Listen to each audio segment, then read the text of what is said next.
Bien, buenas tardes. Vamos a continuar entonces con el capítulo número 2 de la unidad número uno del curso de Introducción a la Topología General. Bien, la vez pasada estuvimos conversando acerca de los conjuntos abiertos. Hablamos de lo que era una esfera abierta, una esfera reducida, una esfera cerrada o una superficie esférica, que así es como se llaman a esos conjuntos en los espacios métricos, esferas. Bien, veremos en la unidad número 2 como a esos que llamamos acá esferas, los vamos a llamar bolas, y serán bolas abiertas, bolas cerradas, o superficies esféricas también. Bien, eh, para iniciar, vamos a ver quién recuerda la definición de punto interior.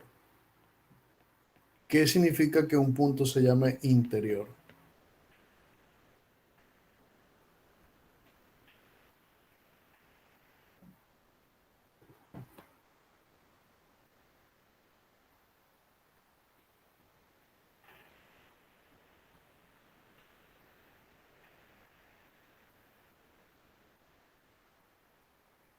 ¿Quién me da la definición de punto interior?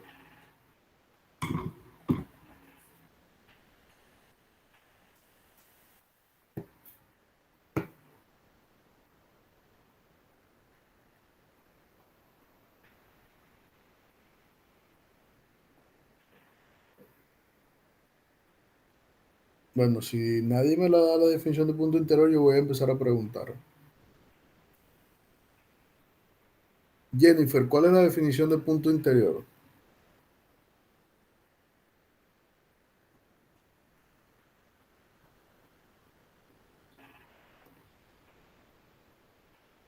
Luz Nedi,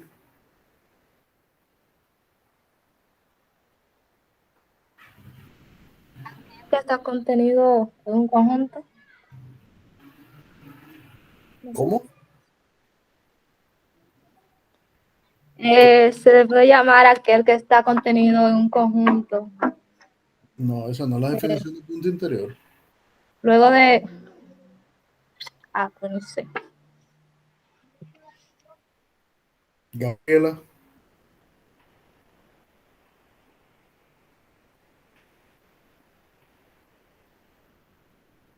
Magdalene,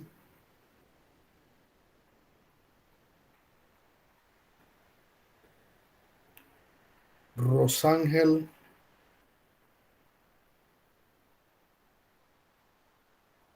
Gregory.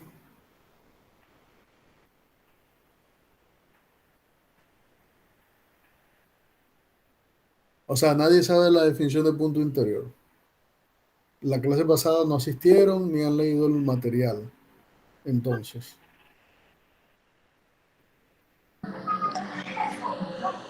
Usted ponía un ejemplo que si usted tenía un espacio métrico y dentro de ese espacio métrico estaba incluido, por ejemplo, un conjunto L, si existía el radio de ese conjunto L, era un punto interior. no, eso no es. Estabas casi diciendo casi lo correcto, pero eso no es la definición. Señores, Ok. y para que quede aquí eh, como prueba, ustedes tienen que leer el material antes de venir a clase. Y no solo leer material, estudiar antes de venir a clase lo que se dio en la clase pasada y lo que se va a dar en la próxima clase. La idea es que ustedes estudien, lean el material y vengan con dudas. ¿Ya? Si no, difícilmente van a poder entender los conceptos que se están desarrollando durante esta asignatura.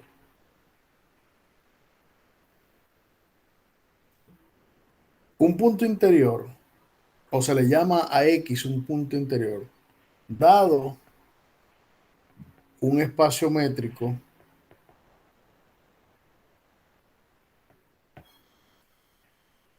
M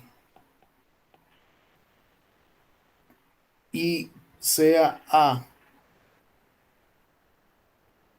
un subconjunto de M, se dice que X es un punto interior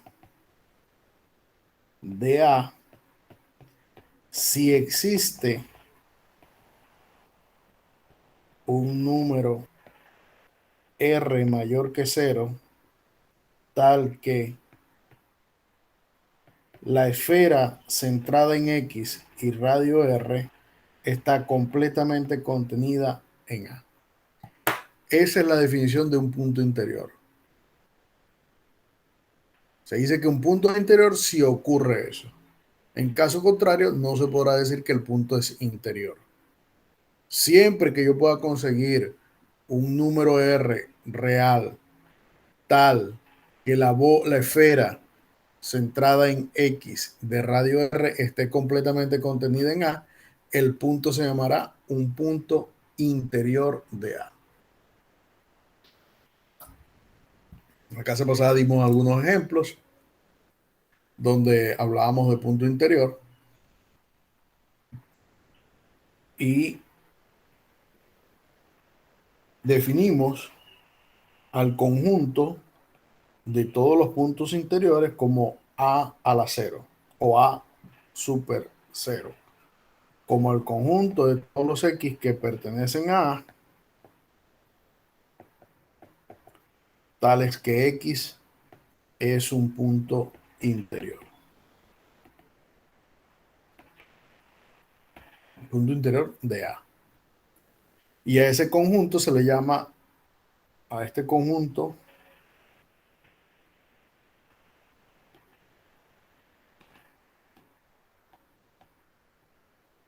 se le conoce como el interior de A. Bien, y entonces a partir de la definición de punto interior y utilizando la definición de esfera abierta, se mostró el teorema que dice de la siguiente forma: toda esfera abierta es un conjunto abierto. ¿Ya?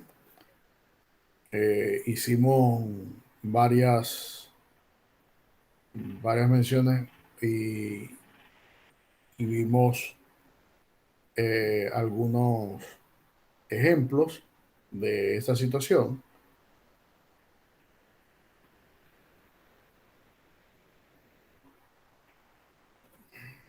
De ese teorema. Otro de los teoremas que enunciamos la clase pasada, que creo que fue el último teorema que enunciamos la clase pasada, es que si M es un espacio métrico,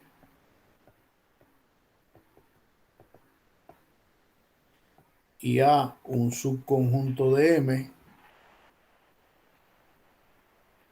diremos que A es abierto si A es igual al conjunto de puntos interiores. ¿Ya?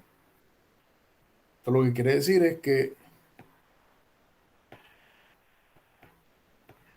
todo punto de A es un punto interior. Es decir, que el teorema, este último teorema que hemos enunciado, lo que garantiza es una caracterización de los conjuntos abiertos. Cada vez que yo vaya a decir que A es abierto,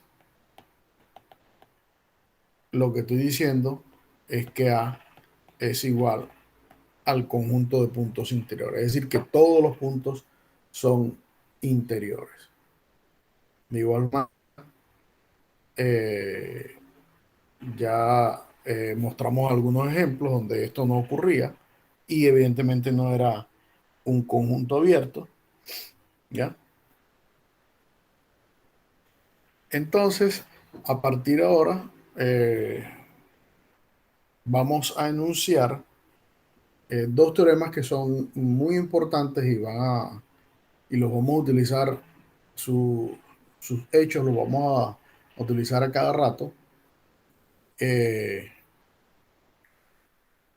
de lo que resta del capítulo número 2. El primero de ellos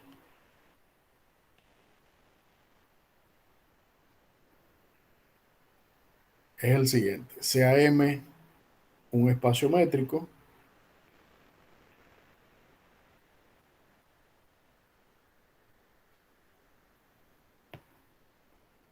entonces la unión de una familia arbitraria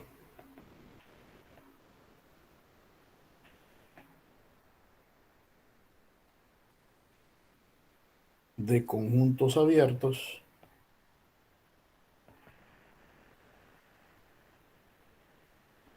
de M es un abierto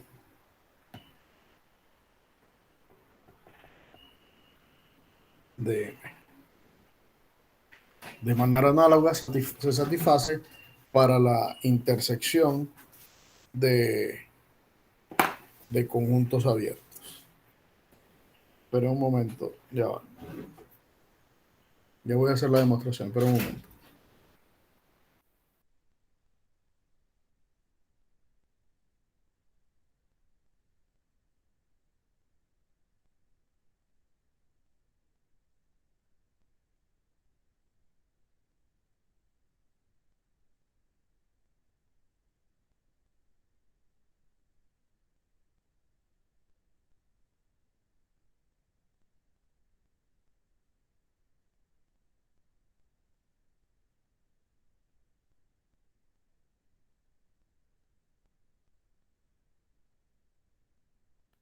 Bien. ¿Cómo hacemos la demostración de este teorema? Pues la demostración es bastante sencilla, se utiliza las nociones de teoría de grupo. Es la siguiente: consideremos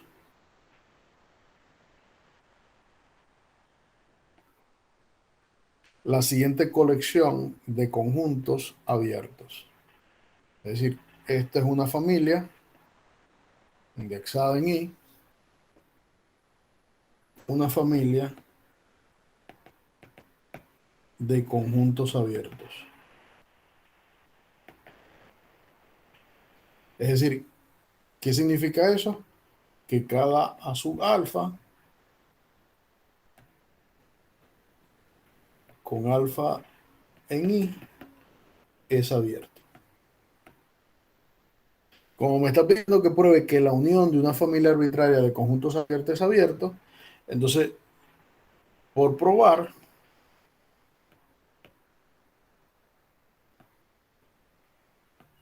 que la unión de los A sub alfa con alfa en I es abierta. Para probar, llamemos a este conjunto, para escribir menos, a ese conjunto vamos a llamar X. Para probar que un conjunto es abierto, basta ver que todo punto de ese conjunto es interior de él, ¿ya? ¿Qué significa eso? ¿Qué significa que un punto sea interior de ese conjunto? Bueno, lo que significa es que debemos, que si tomamos un X que pertenece a esa unión, tomamos un X que pertenece a esa unión, debe existir un R mayor que 0, tal que la bola, la esfera centrada en X y radio R está contenido en ese conjunto que llamamos X mayúscula. ¿Ya? Debe pasar eso. Ok. Esto es lo que debemos probar. ¿Y cómo verificamos eso? Bueno, de la siguiente manera. Si X está en X grande, como X grande es una unión arbitraria de X alfa, eso implica que existe un índice, llamémoslo beta, que está en I, tal que X pertenece a ese A sub beta. Ahora, como A sub beta es abierto, eso implica que existe un R mayor que 0, tal que se cumple que la bola centrada en X o la esfera centrada en X y radio R está contenida en A sub beta. Y eso por definición de que A sub beta es un conjunto abierto. Pero si esa bola está centrada en al menos uno de los conjuntos, eso implica que la bola centrada en X y radio R está completamente contenida en la unión de los A sub alfa con alfa en Y, porque si está en uno, está en la unión. Y como la bola está metida en la unión, eso por definición diría que entonces esa unión que está allí es abierta. ¿Ya? Y eso completaría la demostración.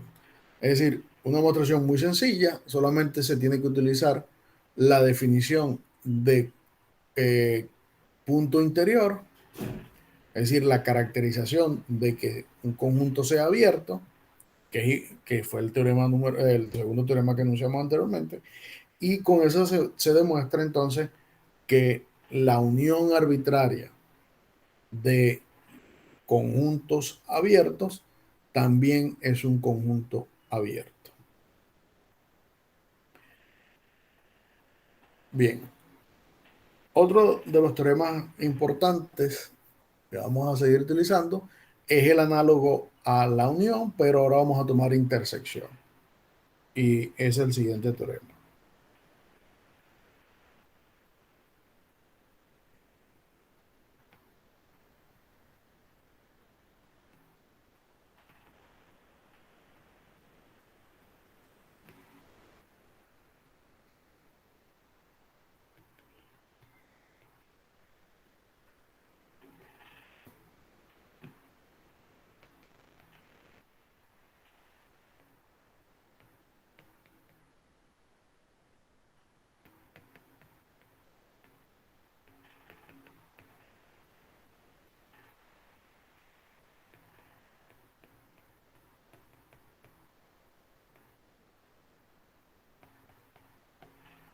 Ok, el siguiente teorema lo que dice entonces ahora, fíjese que el primer teorema decía que una unión arbitraria, es decir, no tenía una cantidad finita de elementos, pudiera ser esa cantidad infinita de elementos. Una unión arbitraria de conjuntos abiertos era abierto.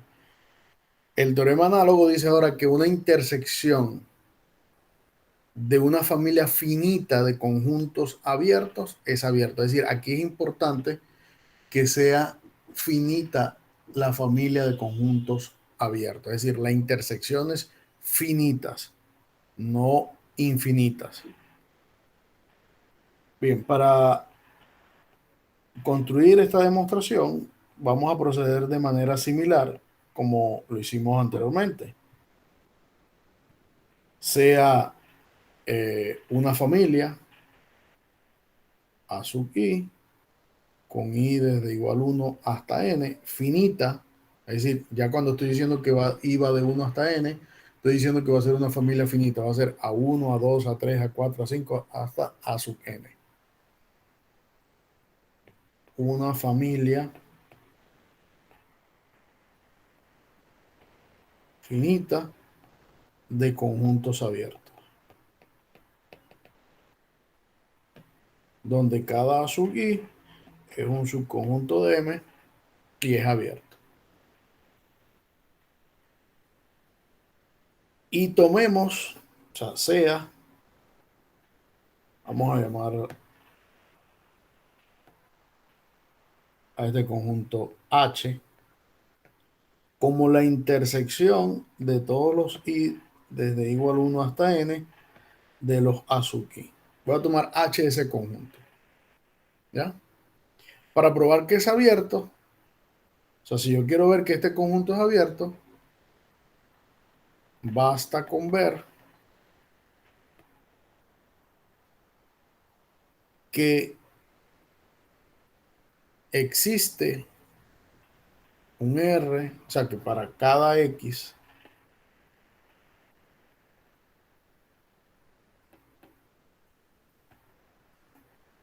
en H existe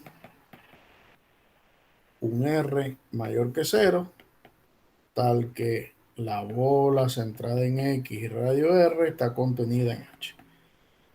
Eso es lo que nosotros queremos probar. Si queremos probar que la intersección finita es abierta, tenemos que probar que pasa eso. Bien. Entonces, para hacer la demostración, procedamos. Sea X que está... No voy a escribir la intersección, voy a escribir H. Ya sabemos que es la intersección. Si X es un punto que está en la intersección de todos los A sub I, ¿eso qué implica? Bueno, lo que dice es que X pertenece a cada A sub I para todo I desde 1 hasta N. Eso es lo que dice por un lado. Es decir, si X está en la intersección, por definición de intersección, los puntos que están en la intersección son los puntos que están en todos los conjuntos que pertenezcan a la intersección. Es decir, que X está en cada conjunto de la intersección. Ahora, como A sub I es abierto, ¿qué quiere decir eso? Bueno, como A sub I es un conjunto abierto, existe un R sub I mayor que 0, tal que la bola centrada en X y radio R sub I está completamente contenida en A sub I. Eso por definición de conjunto abierto. Eso pasa por definición de conjunto abierto. Bien, ahora, ese R sub I va a depender del conjunto donde yo esté, donde esté el X. Es decir, si X está en A sub 1, tengo E sub 1, R sub 1. Si X está en A sub 2, entonces tengo otro radio. Si X está en A sub 3, entonces tengo otro radio. Es decir, que existen, ¿cuántos radios? Existen R1, R2, R3, R sub n. Bueno, yo voy a tomar R como el más pequeño de todos esos radios. ¿Ya? Si yo tomo R como el más pequeño de todos esos radios, entonces esto se satisface inmediatamente. Primero, que R es mayor que 0. Y segundo, que cualquier esfera centrada en X y de radio R está contenida en todas las esferas de centro X y radio R sub I. ¿Ya? ¿Por qué? Porque R es el más pequeño. Si R es el más pequeño, entonces todas esas bolas esas esferas están contenidas en las otras que son más grandes. Entonces ella está contenida en cada sub I. Pero como las A sub I están contenidas, esas esferas están contenidas en A sub I, eso implica que la esfera de centro X y radio R está contenida, como está contenida en cada una, está contenida en la intersección de todas. ¿Ya? Y si eso está contenido en la intersección de todas, eso implica entonces que la intersección de los A sub I, desde igual 1 hasta n, es un conjunto abierto. ¿Por qué es un conjunto abierto? Porque nosotros conseguimos, para cada X conseguimos un radio tal que la esfera de centro X y radio R está completamente contenida en cada uno. Si está contenido en cada uno, está contenida en la intersección. Y si está contenida en la intersección, entonces quiere decir que la intersección es un conjunto que es abierto. ¿Ya? Entonces, con estos dos teoremas, lo que hemos probado es que todos las intersecciones finitas de conjuntos abiertos es un conjunto que es abierto nuevamente. Y en el anterior teorema probamos que las uniones arbitrarias, todas las uniones arbitrarias de conjuntos abiertos también es un conjunto abierto. ¿Entendido eso?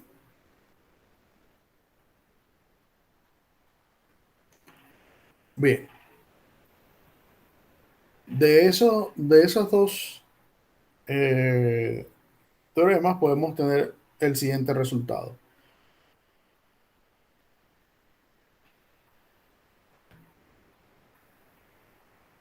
Cada conjunto abierto de R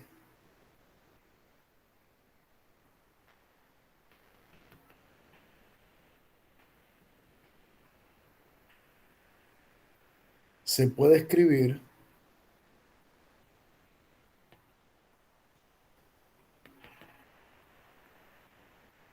de una única forma.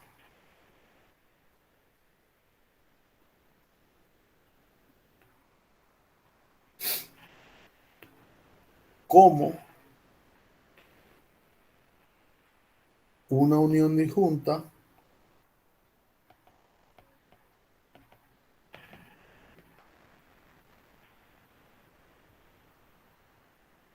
de una colección contable de intervalos abiertos.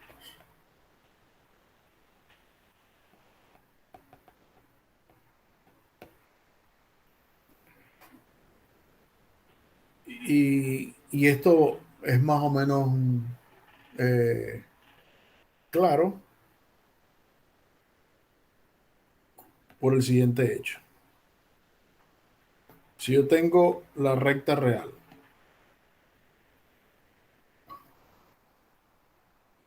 y me doy un conjunto abierto en la recta real, ya nosotros vimos anteriormente que un conjunto abierto en la recta real es un conjunto de la forma AB. ¿Ya? Entonces, yo puedo escribir, o sea, este teorema lo que tiene que decir es que existe una colección contable disjuntas de intervalos abiertos tales que que a veces puede escribir como esa unión. Es decir, que yo puedo conseguir un intervalo por acá, bueno, vamos a ponerle otro color. Puedo conseguir aquí un intervalo, puedo conseguir aquí otro, puedo conseguir aquí otro, puedo conseguir aquí otro. Y además esa cantidad de intervalos es contable, tal que ese intervalo AB se puede escribir como esa unión, ¿verdad? Contable de eso, llamémoslo aquí a sub 1 B1, a sub 2 B2, así a sub 3 B3, de unos intervalos de la forma A sub I, B sub I. ¿Ya? Eso es lo que está diciendo ese teorema. Es decir, que yo cada vez que que tenga un conjunto abierto en R, yo siempre lo voy a poder escribir como una unión disjuntas de intervalos que también son abiertos en R. La demostración de este teorema está en el material. La voy a dejar como ejercicio, leerla, ¿verdad? Leer esa demostración y entenderla. Y la unicidad, es decir, que esa unión es única, queda como un ejercicio de la práctica. Bien.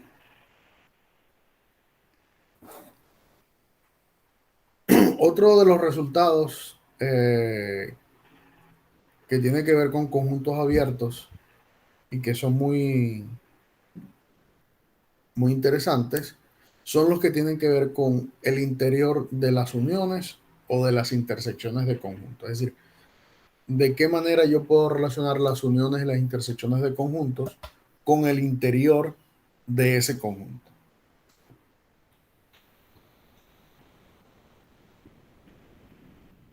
Y eso lo enunciamos a continuación.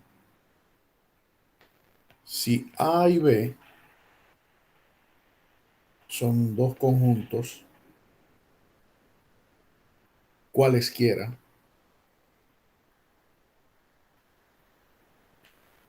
de un espacio métrico,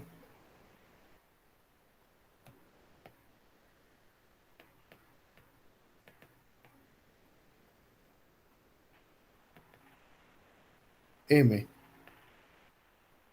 entonces se tienen dos cosas. La primera es que el interior de A unido con el interior de B está contenido en A unión B, en el interior de A unión B.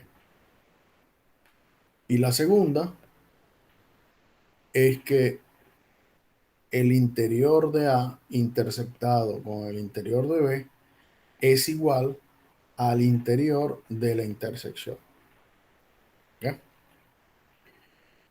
Es decir, que automáticamente tenemos esas dos. Si A y B son dos conjuntos cualquiera, siempre vamos a tener esas dos relaciones. Para mostrar esto,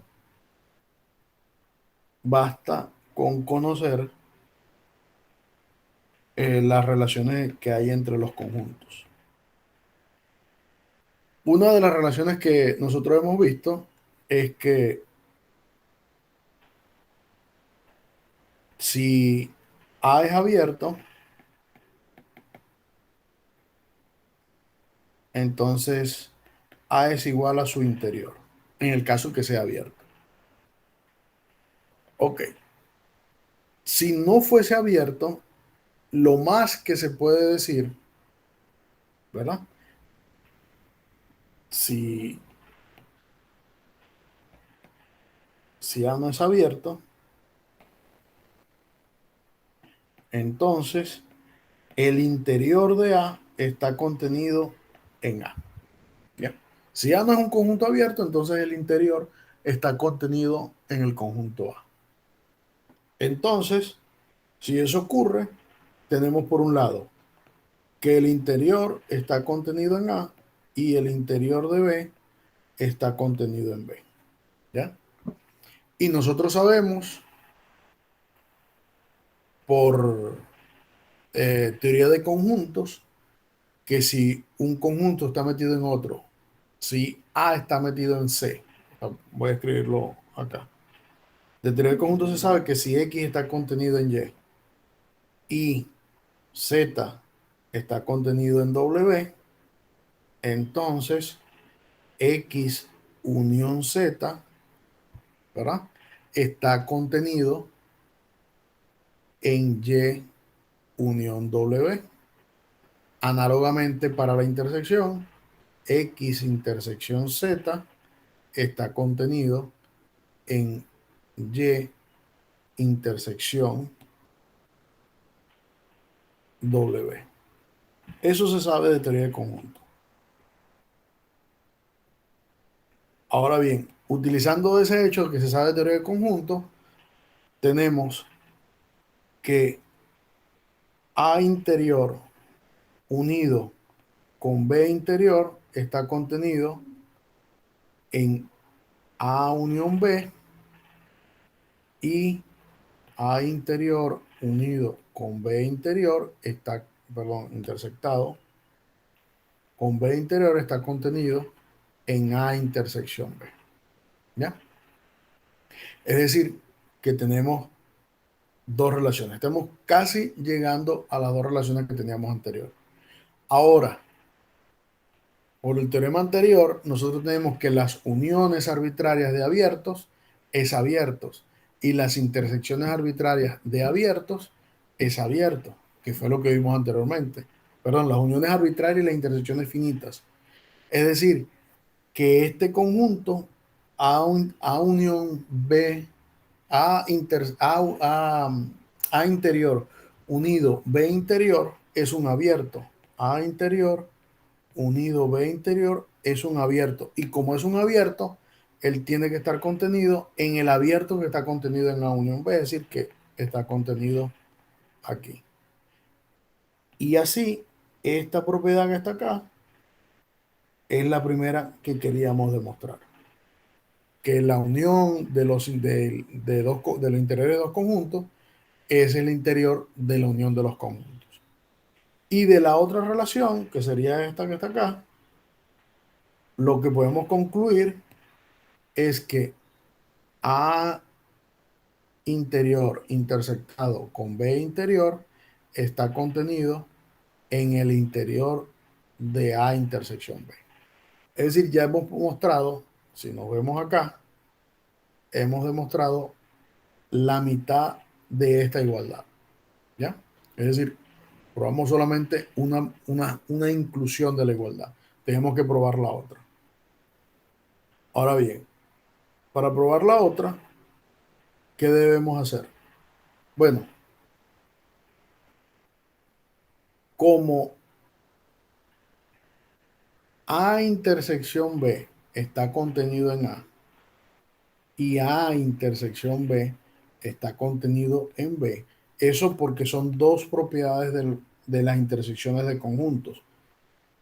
Si yo tengo dos conjuntos cualesquiera y los intersecto, su intersección está contenida en cada uno de los conjuntos que estén en la intersección. Es decir, la intersección de A con B está contenida en A y también está contenida en B. Bien. Ahora, la intersección como está contenida en A, esto de aquí sale que el interior de la intersección está contenido en el interior de A. Y de aquí sale que la intersección, que el interior de la intersección está contenido en el interior de B. Ah, ok. Como eso ocurre, entonces yo de aquí puedo concluir, de estas dos cosas puedo concluir que A intersección B interior está contenido en A interior inter B interior. Es decir, tenemos esta desigualdad y ya habíamos probado esta otra desigualdad,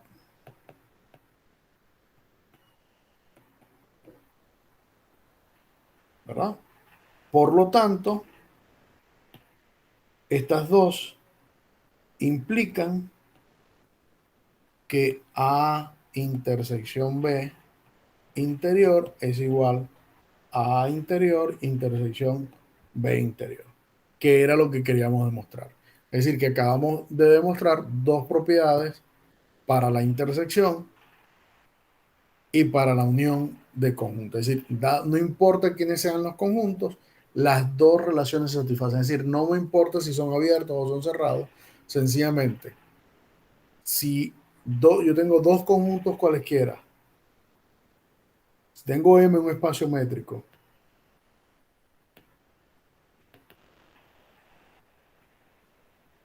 y tengo A y B subconjuntos de M, entonces siempre se satisface, ¿qué cosa? Que la unión de los interiores de ambos conjuntos está contenida en el interior de la unión de los conjuntos y que la intersección de los interiores de los conjuntos es igual al interior de las intersecciones de los conjuntos. ¿Ya?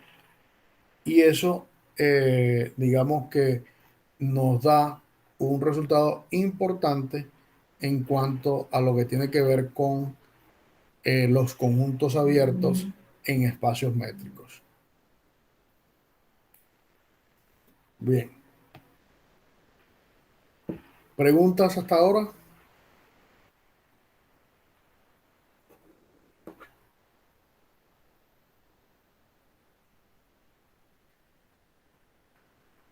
¿Alguna pregunta? No. Muy bien.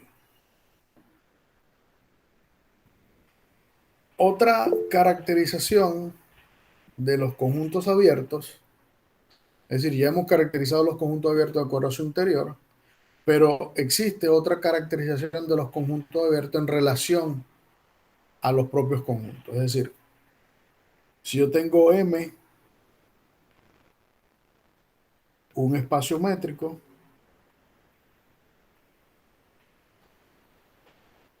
y A, un subconjunto de M, es decir, cada vez que yo tengo un subconjunto de M,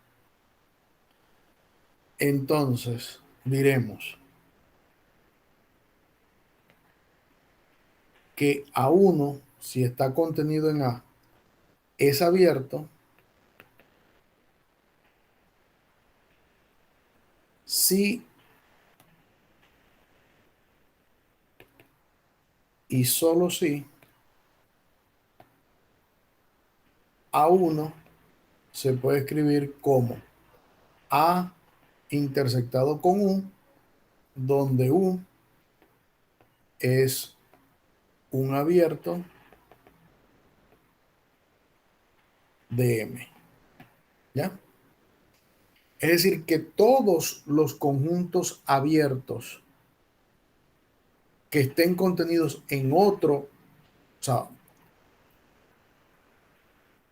repito, esta caracterización lo que dice es que cualquier conjunto que se diga abierto en un espacio métrico es porque se puede escribir como la intersección de dos conjuntos abiertos, ¿ya?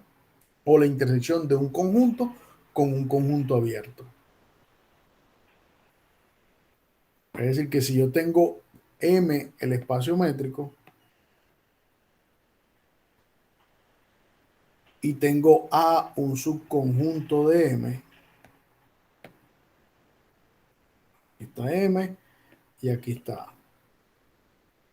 Si yo me doy un abierto o me doy un conjunto A sub 1 que está contenido en A, es decir, por aquí está A sub 1, ¿verdad?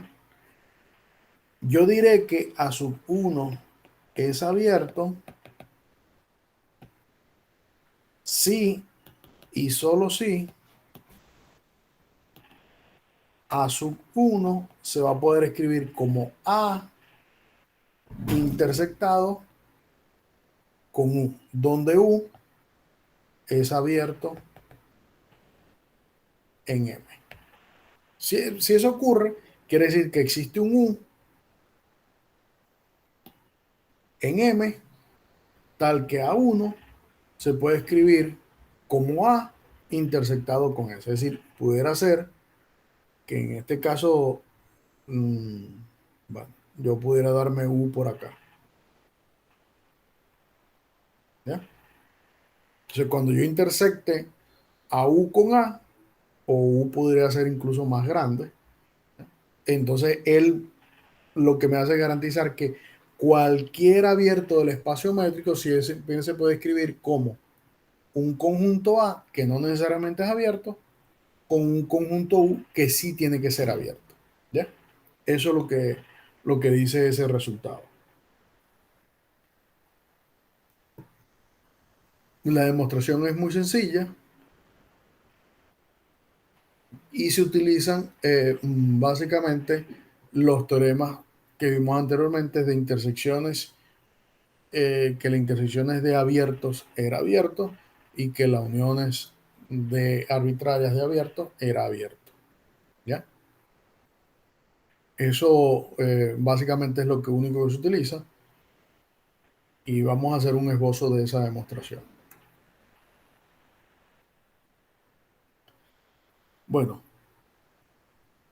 como es un sí solo sí, tenemos que mostrar ambas implicaciones, es decir, que A1 es abierto, entonces se puede escribir como, bueno, la primera implicación sería que la hipótesis que A1 es abierto, entonces hay que probar que A1 se puede escribir como A intersección. Esa es la primera la primera implicación, que si A1 es abierto, entonces pasa eso. Para mostrar eso, como A1 es abierto, por hipótesis, es decir, por hipótesis, A1 es abierto. Por definición de que un conjunto sea abierto, quiere decir que para cada X que está en A1, existe un R que depende de X, evidentemente, tal que la esfera centrada en X y radio Rx está completamente contenida en A1. Eso es lo que quiere decir. ¿Ya? Por lo tanto, eso implica que A1 se va a poder escribir como la unión de todas esas bolas centradas en X y radio R sub X, con X en A1. Es decir, como eso pasa para todos los X que están en A1, entonces la unión de todos esos, de todas esas esferas es exactamente A. Ahora bien, esa bola o esa esfera centrada en X y radio R sub X es quién. Bueno, como A1, por hipótesis también, vamos a colocarlo por aquí.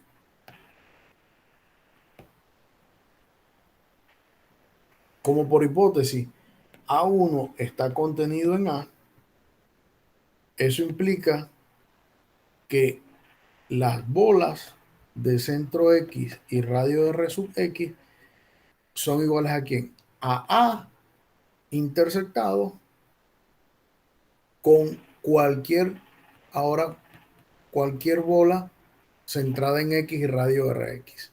Es decir, vamos a llamar a estas para que se entienda A, que están referenciadas con respecto a, y a estas con las que están en todo el espacio. ¿Ya? Es decir, todo el conjunto del espacio que está ahí. Bueno, fíjense, si yo uno todos estos, o sea, ¿qué pasa si yo uno todo esto? Si yo hago esta unión que está acá. Como A1 es toda su unión, A1 es la unión de las bolas y eso es la unión. Estos X están en A1. ¿Quiénes son estas bolas? Son estos, son A intersección B X R X. ¿Ya?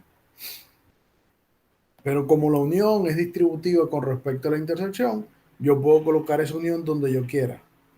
Como la X es la que varía y A está fijo, yo puedo colocar A intersección, la unión de esas bolas. ¿Ya? Y a esto que está acá lo puedo llamar entonces U. Y entonces A se puede escribir como A intersección U, que era lo que yo quería probar, que A1 se puede escribir como A intersección U. ¿Ya? Y eso lo que me dice, como las uniones arbitrarias de abiertos es abierto, U es abierto, ¿ya? U es abierto. Y entonces acá vamos a mostrar la primera parte del teorema, es decir, la primera implicación. Para probar la segunda implicación es mucho más sencillo, es decir, la segunda implicación lo que dice es que si A1 se puede escribir como A intersección U con U abierto, entonces A1 es abierto. Eso es lo que hay que probar, que A1 es abierto. ¿Ya? Bien. Como A es un subconjunto de M, y U es abierto en M, A intersección U es abierto también en M. ¿Ya? Y si A intersección U es abierto en M, ¿qué quiere decir que un conjunto sea abierto en M? Vamos a, si quieren, llamemos a este Y. ¿Qué significa que un conjunto sea abierto en M? Bueno, si Y es abierto, lo que dice que existe un R mayor que 0, tal que para todo X en Y, la bola de centro X y radio R está contenida en Y. ¿Ya? Ahora, si ese X está en Y, eso implica que el X, como está en Y, está en A y X está en U. ¿Qué me interesa a mí? Que X esté en U. Como U es abierto, por hipótesis, U es abierto, entonces o existe un S mayor que 0, ¿verdad? Tal que la esfera de centro X y radio S está completamente contenida en U. ¿Ya? Eso porque U es abierto. Ah, bueno. Entonces, como eso ocurre, ¿verdad? Cualquier bola de centro X y radio S es igual a ¿quién? Es igual a A intersectado con la bola de centro X y radio S. ¿Ya? ¿Y esto dónde está metido? Eso está metido en A intersección U. ¿Por qué? Porque las bolas de centro X y radio S están contenidas en U. Por lo tanto, si eso ocurre, como esa bola está metida allí, lo que dice entonces que este conjunto es abierto. ¿Ya? Perdón. A intersección U es abierto. Y si A intersección U es abierto, eso lo que quiere decir es que como A1 era A intersección U, A1 es abierto. Y se completa la recíproca del teorema que acabamos de ver. Es decir, que la importancia de este teorema lo que nos dice es que si yo tengo AM, un espacio métrico, y yo tengo A sub 1 que es abierto, él siempre se va a poder escribir como la intersección de un conjunto A cualquiera con un abierto de U. Y lo contrario, que si un conjunto se escribe como la intersección de un conjunto por un abierto, entonces el conjunto es abierto.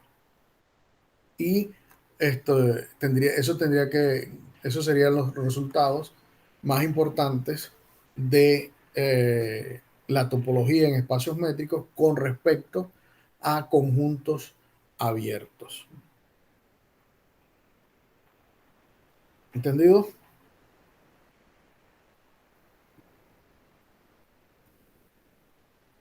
Bien.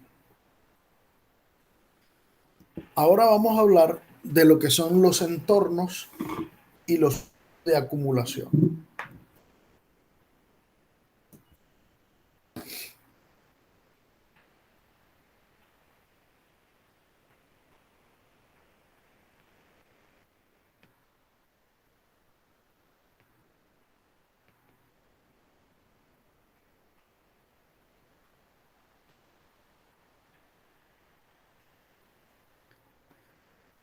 Bien, en espacios métricos es definir lo que es un entorno, tiene mucho que ver con lo que nosotros conocemos como bolas abiertas, ¿ya? Ese con el concepto de bolas abiertas o el concepto de esferas abiertas. Entonces, un entorno por definición, ¿qué es? Es decir, que si yo tengo un espacio métrico M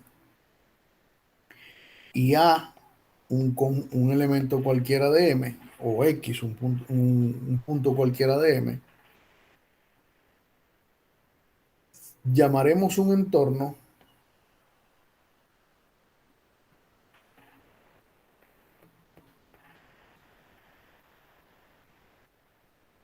del punto a todo, bueno, vamos a cambiar esta por X, a todo conjunto abierto que lo contenga.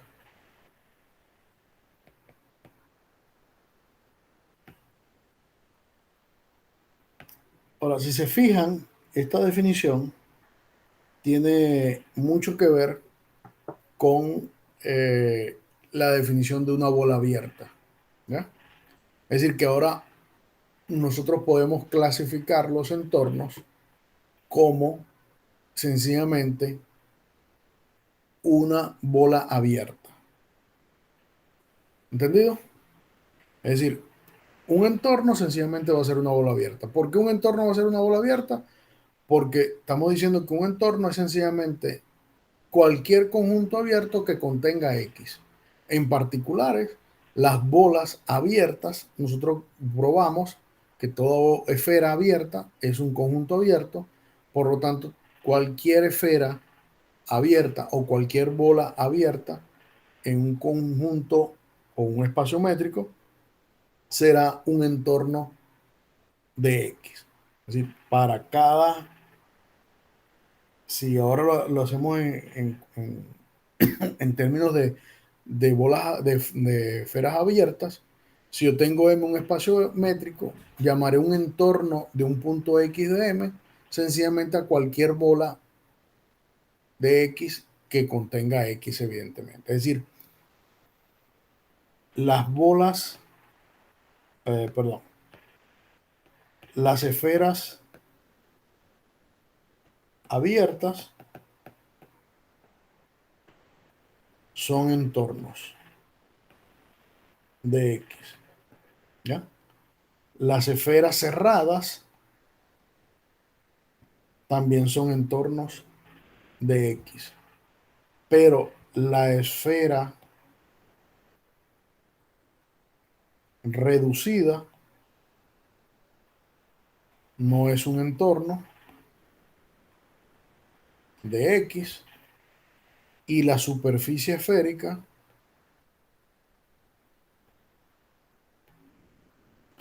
no es un entorno de X. ¿Se comprende eso con respecto a las definiciones de esferas abiertas, esferas cerradas, esferas reducidas y esferas y superficies esféricas?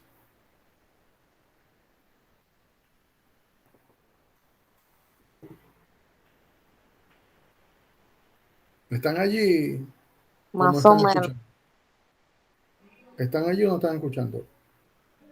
Sí, estamos aquí. Sí, lo escuchamos. Ok. ¿Por qué la esfera abierta es un entorno? Porque una esfera, dijimos nosotros que es un conjunto abierto que contiene a X, ¿ya? Entonces, como una esfera es un conjunto abierto, una esfera abierta es un entorno de X. Una esfera cerrada centrada en X, una esfera cerrada centrada en X y radio epsilon mayor que cero, también es un entorno, salvo que no es un conjunto abierto, ¿ya? Pero es un entorno de X. Una esfera reducida no es un entorno porque la esfera reducida es agarrar a la esfera abierta y quitarle el centro. ¿Bien? Es decir, le estoy quitando el centro. Y la superficie esférica tampoco es un entorno de X porque la superficie esférica son todos los elementos que están digamos que podemos decirlo como en el borde, ¿ya? No tiene a X y X está en el centro. Por lo tanto, esa superficie esférica no es un entorno. La esfera cerrada es la única, ¿verdad? Que por su estructura, que la estamos viendo en espacios métricos, se convierte en un entorno, a pesar de que el conjunto no es abierto. Siempre y cuando la esfera cerrada esté centrada en X y con radio R mayor estrictamente que cero. No puede ser mayor o igual a cero. ¿Ya? Sí. Bien. Entonces, tenemos claro lo que es la definición de un entorno.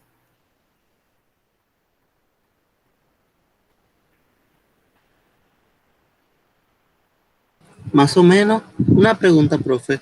Tenemos una Entonces, Cuéntame. esfera. podríamos decir que dentro de la esfera cerrada habría una esfera abierta. Sí, claro. Ok, La esfera cerrada contiene a la esfera abierta.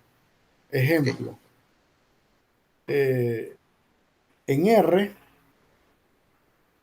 por ejemplo, el ejemplo más sencillo en R, y después si quieres lo podemos hacer en el plano. Un conjunto, una esfera cerrada, nosotros vimos la vez pasada que era un intervalo cerrado, AB, ¿cierto? Y también vimos que una esfera abierta en R era sencillamente el intervalo abierto B. Evidentemente, el intervalo abierto AB siempre está contenido en el cerrado AB. ¿Ya? Entonces, aquí claramente un conjunto abierto está metido siempre en su cerrado. Por eso era que en el teorema que hicimos anteriormente, que decía, yo afirmaba que el interior siempre estaba completamente contenido en A. Porque si A es abierto o es cerrado, el interior, que es un conjunto abierto, está metido en el mismo conjunto, así sea abierto o sea cerrado. ¿Ya? ¿Se entiende eso? Sí, Ok. En el plano también ocurre eso. En el plano, una esfera abierta es sencillamente el círculo, es decir, todo lo que está aquí, excepto la frontera, es decir, la circunferencia. Eso es una esfera abierta. Y una esfera cerrada es el círculo unido con la circunferencia, es decir, el círculo y la circunferencia. Por lo tanto, una esfera abierta siempre está contenida en la esfera cerrada. ¿Se entiende más claramente eso? sí, Bien. Entonces, bueno, una vez que tenemos entonces la definición de entorno, ¿verdad? Este, uno puede, a partir de la definición de entorno, empezar a hacer, es decir, ¿para qué me interesa a mí hablar sobre un entorno? ¿O cuál es la definición de entorno que a mí me interesa? Pues esa idea de entorno está relacionada con la cercanía o proximidad a un punto. Es decir, esa es la motivación por la cual se estudian lo que son los entornos. ¿Ya? Es decir, de qué manera yo puedo medir cercanía o proximidad a un cierto punto o a ciertos puntos a través de los entornos. Y es por ello que digamos que hay una manera de relacionar esa, esa idea de entornos con lo que son las series convergentes en, en la recta real. Es decir, si recordamos, o sea, ¿alguien recuerda qué significa que una serie sea convergente en R? Por ejemplo, cuando vieron análisis 3, ¿qué significaba que una serie sea convergente?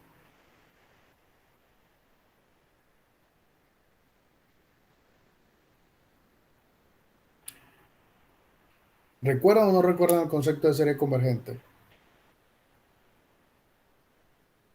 creo que era que cuando la n tendía al infinito los valores tendían a una constante, creo. Más o menos, más o menos. Una serie se dice convergente, ¿verdad? Si sea la serie esta que está acá, de términos x y desde igual 1 hasta infinito. Se llama convergente, ¿verdad? Si para todo n y m con n mayor o igual que m, ¿verdad? La distancia que hay de x sub i, de x sub n a x sub m es,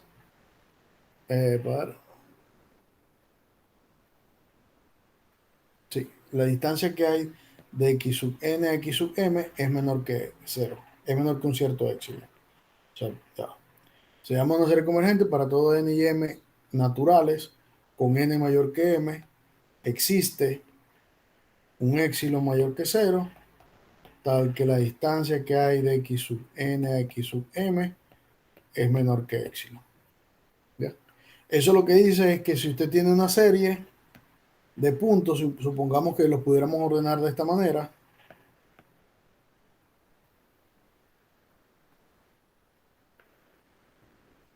¿ya? Yo voy a decir que esa serie es convergente si para después de un cierto n o m, ¿verdad? Todos los elementos que están aquí, todos los que se van aquí, se están haciendo cada vez más pegaditos, más pequeños, ¿ya? Eso es lo que significa. Que cada vez que yo me tome la diferencia entre dos de estos que están acá, cualesquiera, siempre la distancia entre ellos se va haciendo más pequeña, más pequeña, más pequeña, más pequeña. Eso es lo que significa que la serie sea convergente. O sea, que los valores se van aproximando entre ellos, se van haciendo cada vez más pegaditos. Eso es lo que significa que una serie sea convergente. ¿Entienden ahora qué significa que una serie sea convergente? Sí. Bien.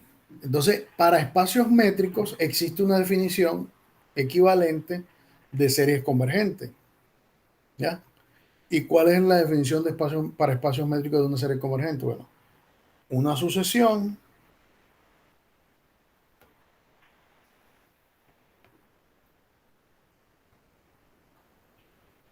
llamémosla xy, con i es igual a 1 hasta infinito,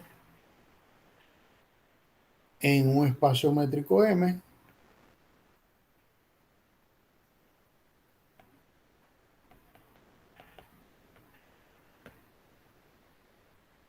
se dice convergente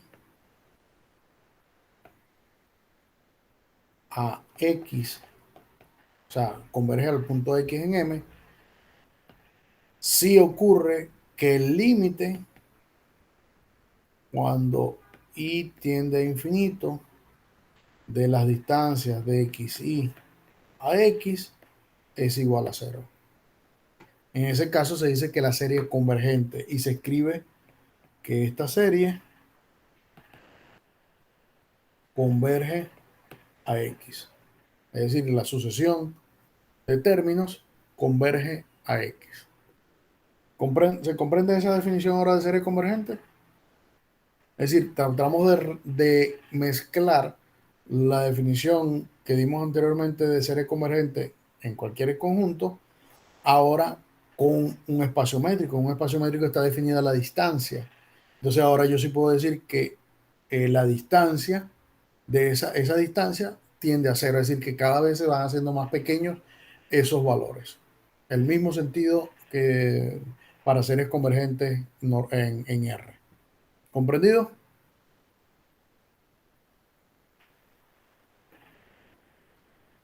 Sí, Bien. Entonces, ahora a partir de este punto, nos interesa hablar de lo que es un punto de acumulación o un punto límite, ¿ya? Y eso está estrechamente relacionado con las series, ¿ya? Porque si pensamos en que una serie converge y converge a un elemento X, cuando nos hablan de punto límite o punto de acumulación, lo que lo que tenemos que tratar de pensar es que lo que estamos diciendo es que la serie converge a ese punto, es decir, que en ese punto se acumulan la mayor cantidad de los valores de la serie, es decir, que se acumula, que eso es un punto de acumulación, o lo que o que también se llama comúnmente un punto límite. ¿Comprendido eso? O sea, la relación que tiene que ver un punto de acumulación con la convergencia de una serie o no. Sí, porque entonces en el punto de acumulación habría una mayor cantidad de puntos rodeándolo, ya que la Exactamente, distancia está siendo más pequeña. se hacen más pequeños, entonces ese es el sentido de hablar de puntos de acumulación, que todos se están agrupando alrededor de allí. ¿Ya? Entonces vamos a definir lo que es un punto de acumulación en espacios métricos.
Ok, entonces esa es la definición de punto de acumulación.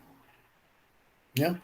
Es decir, yo voy a decir que X es un punto de acumulación si para cada esfera, y ojo que con esto que es para cada esfera, es decir, no importa la esfera que usted se tome, para cada esfera de centro X y radio R con R mayor que cero, no importa quién sea R, si usted lo intersecta con el conjunto A y le quita el punto X, es ese conjunto, esa intersección tiene que ser distinta del vacío.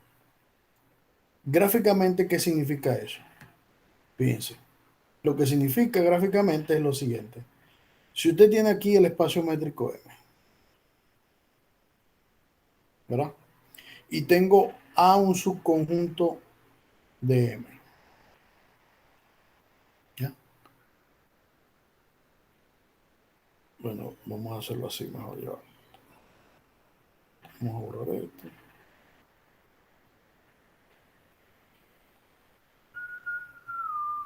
Aquí está A.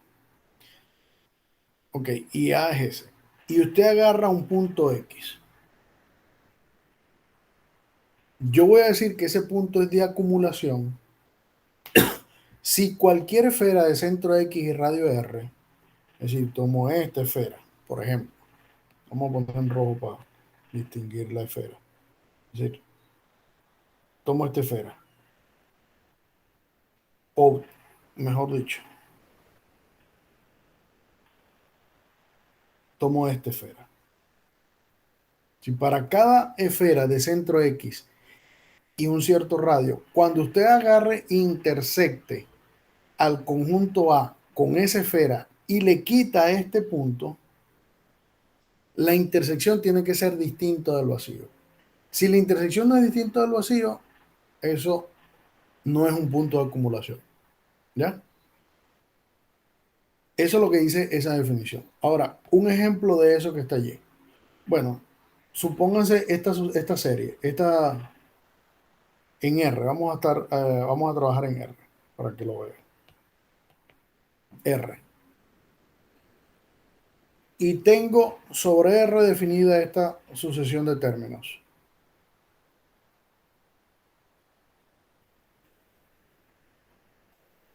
Esa sucesión de términos en R. ¿Cómo yo puedo determinar quién es un punto de acumulación de esa sucesión? Bueno, yo pudiera pensar aquí y decir, bueno, este es 0, esto es 1. El primer término de la sucesión, que es A sub 1, sería 1. A sub 2, un medio. ¿Verdad? A sub Sí. 3, un tercio. A sub 4, un cuarto. Y así voy pegándome por acá un quinto, un sexto. Y así me voy acercando, me voy acercando. Estos son todos los términos de la sucesión. ¿Quién cree ustedes que es un punto de acumulación de esta sucesión?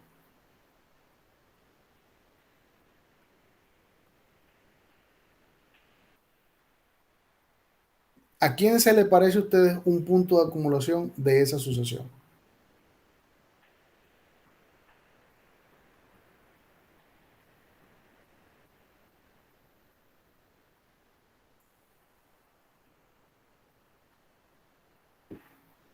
¿No creen que el 0 es un punto de acumulación? A él se están acercando los valores. El 0 es un punto de acumulación de ese conjunto. Es decir, si usted agarra y toma esa sucesión, el 0 es un punto de acumulación. ¿Por qué el 0 es un punto de acumulación? Bueno, porque cualquier bola centrada en 0 y radio R, R como usted lo quiera tomar, muy grande, muy pequeño, muy chiquitico, más chiquitico, cualquier bola de centro de radio R y lo intersecta, si llamamos a este conjunto A, lo intersecta con A,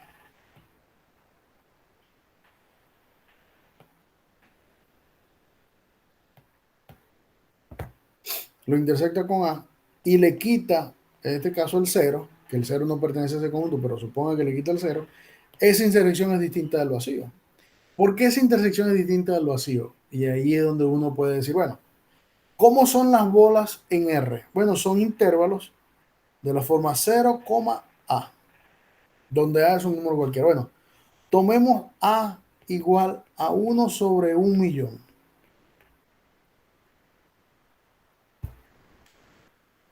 ¿Cuántos elementos hay entre 0 y 1 sobre 1.000.000? Finito. ¿Cuántos hay allí?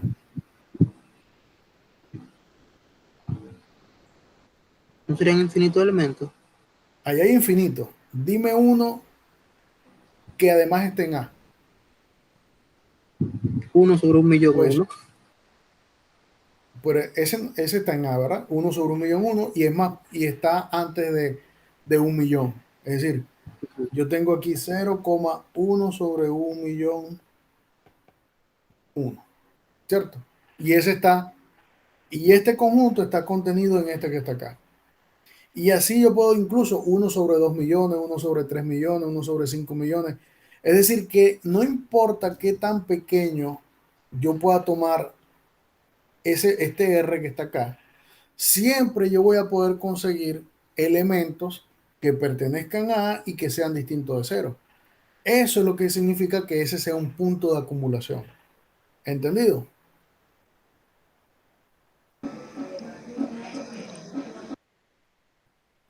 Sí. Ok. Entonces, esa es la definición que a mí me interesa que se maneje de punto de acumulación, que es decir, que cualquier bola con centro en X y radio R, no importa quién sea R, y usted lo intersecta con A, y además le quita el punto que usted estaba considerando que era de acumulación, esa intersección tiene que ser distinta del vacío. ¿Ya? Entonces, ahora, al igual que como lo hicimos con los puntos interiores, al conjunto de todos los puntos de acumulación se le conoce como A' y se le llama el conjunto derivado de A o el derivado de A. Así que cada vez que usted se le hable del derivado o se hable de A', sabe que A' lo que contiene son los puntos de acumulación. Bien. Ahora, si nos quedamos en el mismo ejemplo anterior, teníamos la recta, teníamos A al conjunto 1 sobre n, con n los naturales. Incluso podríamos tomar n en los enteros y también funciona. Aquí tengo el 0. Voy a ponerlos en rojo, en azul. Aquí tengo el 0, aquí tengo el 1 y aquí tengo el -1. Fíjense, aquí hay elementos que son aislados. ¿Ya? ¿Y qué significa que sea aislado? Que no son puntos de acumulación. ¿Quiénes creen ustedes que no serían puntos de acumulación? El 1 y el -1. Esos son dos elementos que no son puntos de acumulación. ¿Por qué no son puntos de acumulación, Gregory? Vamos a ver. Bueno, yo diría que si yo me acerco por ejemplo, al 1, vamos a suponer, y entonces elijo un radio, por ejemplo, que sea menor que un medio, y le quito el 1, ya no va a tener ningún punto que esté contenido en A. Exactamente. Si tú tomas la esfera centrada en 1 y radio, ponte 1/3, y lo intersecto con A, y le quito el 1, ¿cuánto es eso? Eso es vacío, porque el próximo después de 1 es un medio, ¿ya? Y como es un medio, la distancia de 1 a un medio es un medio. Yo estoy tomando distancia 1/3. Por lo tanto, es esta bola que está acá. Cuando lo intersecte con A no contiene al siguiente elemento, que es un medio. Pero en realidad aquí todos los puntos son aislados. O sea, estos puntos se llaman aislados, perdón, no lo había dicho. Además, todos los puntos de aquí, todos los puntos de A, todos los puntos de A no son de acumulación. ¿Por qué no son de acumulación? Porque si tú tomas, dice, bueno, el 1/2, pero después del 1/2 viene el 1/3. Si yo me tomo un radio menor que la distancia que hay entre 1/2 y 1/3, esa bola tampoco contiene elementos de A, si le quito el 1/2. Si me paro en 1/3, el siguiente sería 1/4. Si me tomo un radio menor que 1/4, la bola tampoco contiene elementos de A. Y así sucesivamente lo hago con todos los elementos, por muy pegados que tengan. Yo siempre voy a tomar la distancia, el radio menor que la distancia que hay entre dos consecutivos. Y ninguno de esos elementos, si yo le quito ese punto, contiene con elementos de A. ¿Verdad que sí? Sí, Igualmente del lado del -1. El -1, -1/2, -1/3 y así sucesivamente. Pero el 0 es el único que sí es un punto de acumulación. Porque ahí no importa el radio que yo tome, yo sé que entre dos racionales, porque entre dos racionales cualesquiera siempre existe un racional. Es decir, si usted me da cualquier número racional que está allí, yo siempre le voy a poder conseguir un número racional que está entre ellos dos. Y eso se da por una propiedad de los racionales. ¿Y cuál es la propiedad de los racionales? Que los racionales son densos. Que sean densos lo que significa es eso exactamente. Entonces, este es un ejemplo donde todos los puntos de A no son de acumulación, es decir, que son aislados. Entonces, ¿quién es el conjunto de puntos de acumulación de A en este caso? Solamente es uno y es el 0. ¿Y cuál es el conjunto de puntos aislados? Pues sencillamente es todo el conjunto A. ¿Entendido? sí. ¿Hay una notación para denotar un conjunto aislado? ¿Aisla? No, no hay una anotación. Sencillamente se le dice un punto aislado y ya. Muy bien. Entonces, vamos ahora a dar una caracterización de los puntos de acumulación y de los conjuntos de los puntos de acumulación. Es decir, que satisface esa caracterización. Es decir, cómo nosotros podemos caracterizar al conjunto de puntos de acumulación.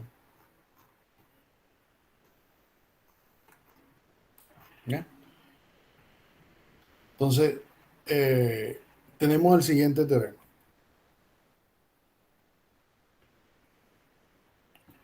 Tengo M, un espacio métrico,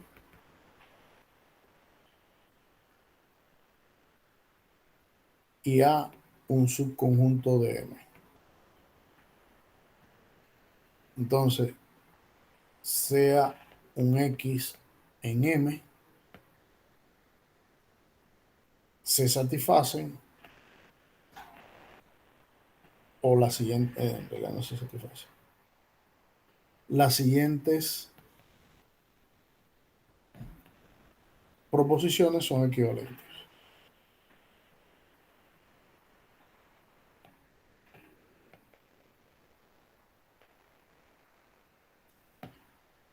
Uno, X es un punto de acumulación de A. 2. Existe una sucesión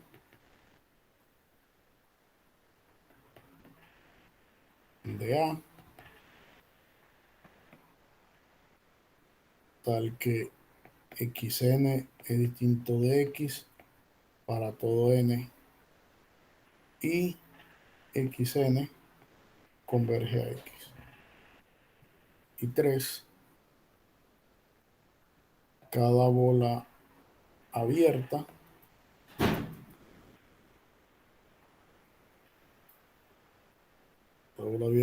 B R, de centro X y radio R contiene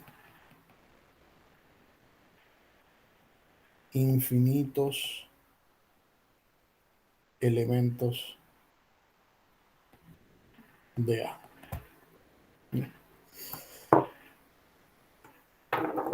Bien, este teorema lo que nos da es una caracterización de los puntos de acumulación a partir de dos términos que hemos hablado en esta parte, que es el de una sucesión convergente y el de bolas abiertas.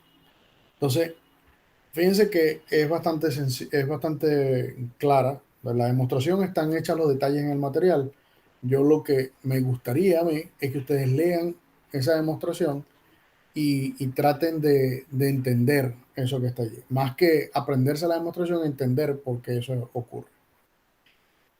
La primera implicación, 1 implica 2. O sea, si es punto de acumulación, entonces pasa que existe una sucesión de elementos de A, tal que todos los elementos son diferentes de X y xn converge a X.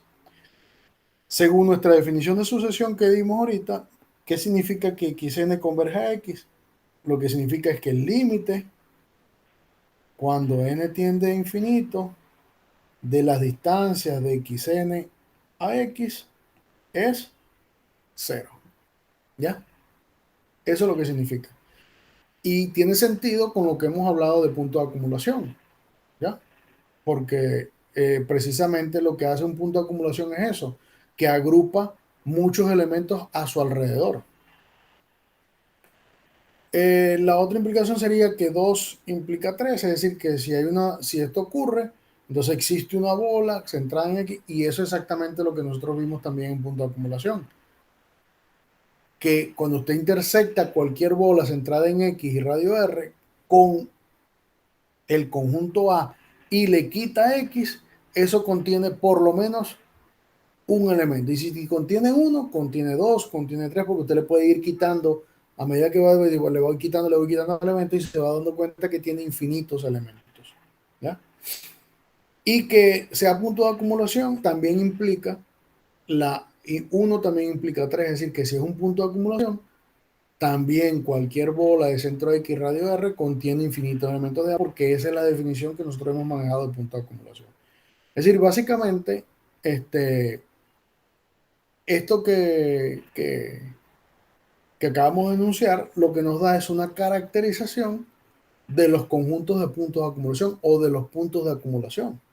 Es decir, yo diré que un punto de acumulación si existe una sucesión que converge o si cualquier bola centrada en X y radio epsilon contiene infinitos puntos de A.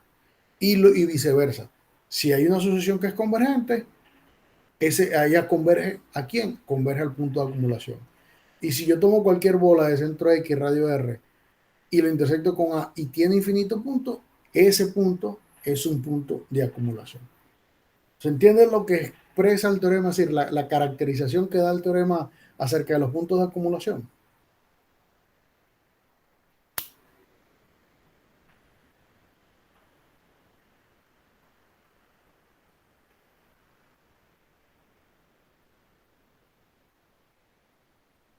Bien. Otra caracterización que vamos a conocer de los espacios métricos tiene que ver con la noción conjuntista de los espacios. Es decir, que si yo tengo M, un espacio métrico,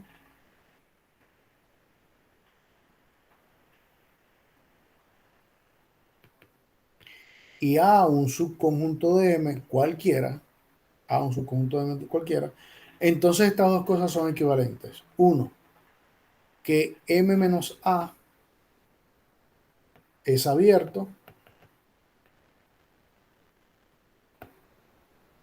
y dos, que A contiene a sus puntos de acumulación.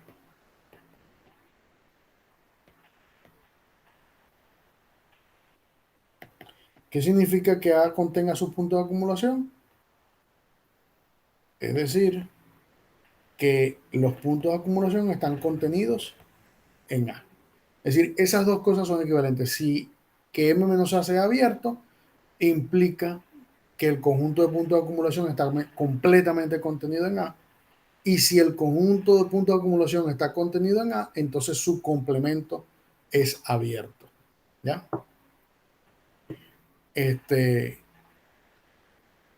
Esa caracterización lo que nos da es algo similar a lo que se llama el teorema de Bolzano-Ballestra, que, bueno, evidentemente no lo vamos a tocar acá, pero en cualquier espacio métrico siempre ocurre eso, que dado un conjunto, si su complemento es abierto, entonces el conjunto de puntos de acumulación está contenido en A completamente. Y fíjense que esto tiene mucho que diferenciarse con el conjunto de puntos interiores. ¿Por qué? Porque en el conjunto de puntos interiores, si yo tengo A, un subconjunto de M, con A como sea, no importa cómo sea A, siempre se satisface que el interior está contenido en A, siempre. En cambio, para puntos de acumulación, si yo tengo A un subconjunto de M, entonces para que se satisfaga algo similar con el conjunto de puntos de acumulación, tiene que ocurrir que si M menos A es abierto, entonces esto ocurre, que el conjunto de puntos aislados, de puntos de acumulación, está contenido en A. Es decir, que no necesariamente esta última relación se satisface en general en cualquier conjunto. Es decir, en conjuntos bien específicos. Cuando el complemento del conjunto sea abierto, el conjunto de puntos de acumulación está completamente contenido en el conjunto A. Bien.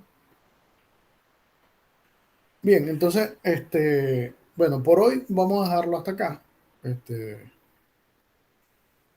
eh, yo los invito a que vuelvan a revisar el material, que lean las definiciones, entiendan las definiciones. Si tienen alguna duda, pregunten.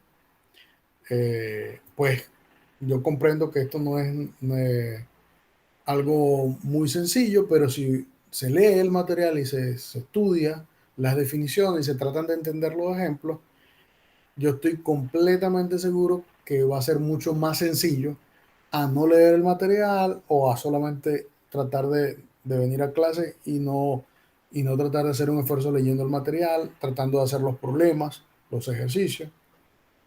Entonces yo los invito pues a eso, pues a que lean el material, a que estudien un poco más y que cualquier pregunta, bueno, no, nos la hacemos y estamos en comunicación.